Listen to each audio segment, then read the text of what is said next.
Venezuela's opposition leader, Maria Corina Machado, met with President Trump for the first time at the White House this week and gifted him with her Nobel Prize medal. I had the privilege of sitting down exclusively with her after that meeting for an extensive interview. Let's watch. Maria, you just left the White House. How did it go? It went very well. I'm very grateful for the opportunity I had to speak with President Trump, something I've been looking forward for a very long time. It was a huge responsibility because I did it on behalf of the Venezuelan people that appreciate so much what he has done for not only the freedom of the Venezuelan people, but I would say the whole hemisphere. What was your purpose when you went in there? Did you have a mission? Did you have something you wanted to accomplish when you were in this meeting, in this lunch with the president? Yes, certainly. First of all, I wanted to share with President Trump my profound trust in the Venezuelan people. And I told him that, please trust the Venezuelan people. We are people that love the United States of America, that share values, that admire the strength of your institutions, that want to live with democracy and dignity and justice and freedom. We want to have our children coming back home and work together for the security of the whole hemisphere. And I wanted to convey this to him and for him to know how much support and hope there is today in Venezuela regarding what he's doing in our country. This was a high-stakes meeting. What was your impression of President Trump? Oh, I'm really impressed. I had never had the chance to talk to him personally. Of course, I've followed him for a very long time, and certainly I admire his determination, courage, and the way he has faced the threats that we suffered, in the Americas. But I never expected to have this, frank, open, honest. I mean, he's the president of the United States, and he was very, very, open and sincere and informed, I have to say, with the details of everything that's going on in Venezuela. During the lunch, you gave the president a rosary. What was the significance of that rosary to you?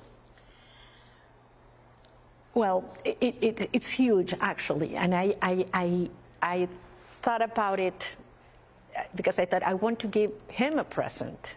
What's something that really represents the strength and the faith and the unity of the Venezuelan people.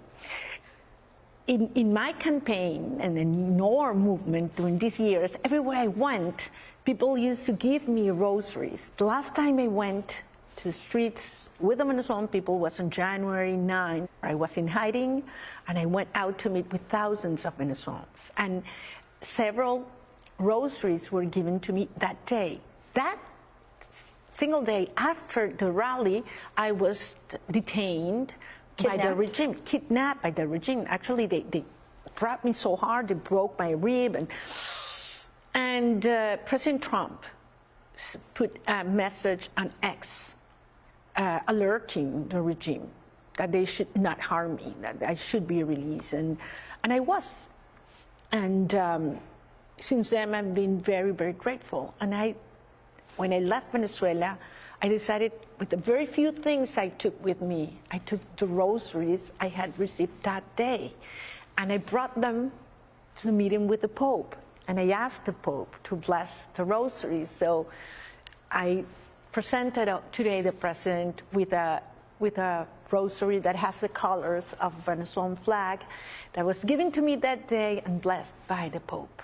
Because he saved your life, President Trump. Yes, and the lives of many, many Venezuelans as well with what he's doing. In spite of the Nobel Prize Committee saying that you couldn't transfer your Nobel Prize to anyone, especially President Trump, you did today. Why did you do that? Because he deserves it.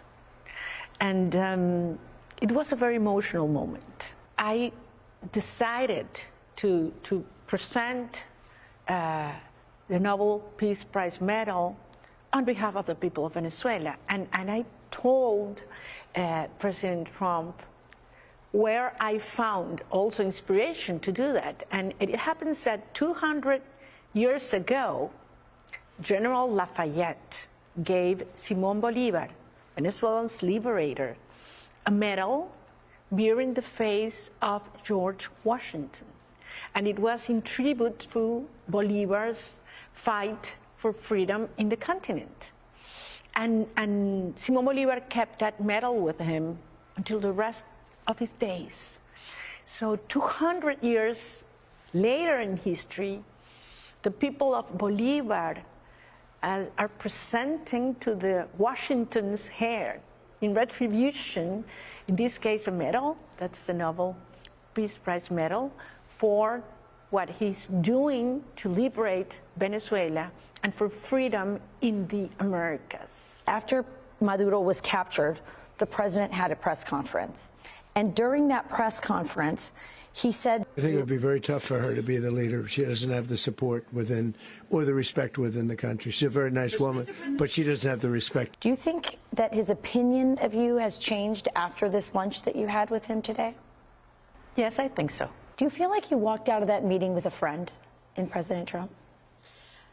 Well, I hope that we will turn into friends. I think, I hope I have a chance to have other conversations with him, but I am very impressed with this meeting. As I said, was absolutely sincere on both sides. I was surprised with the degree of concern and information, true concern he has for the Venezuelan people. And I know he truly cares about lives. And this is about saving lives, American lives, Venezuelan lives, and the lives of all in the Americas.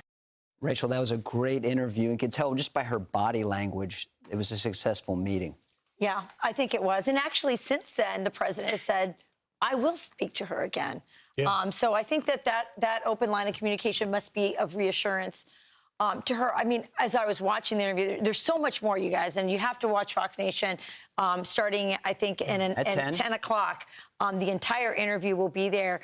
But so much to talk about. And, you know, I'm also reminded of just how bad things are right now in Venezuela and how the communists, this dictator, you know, took this beautiful country that was one of the richest in the world.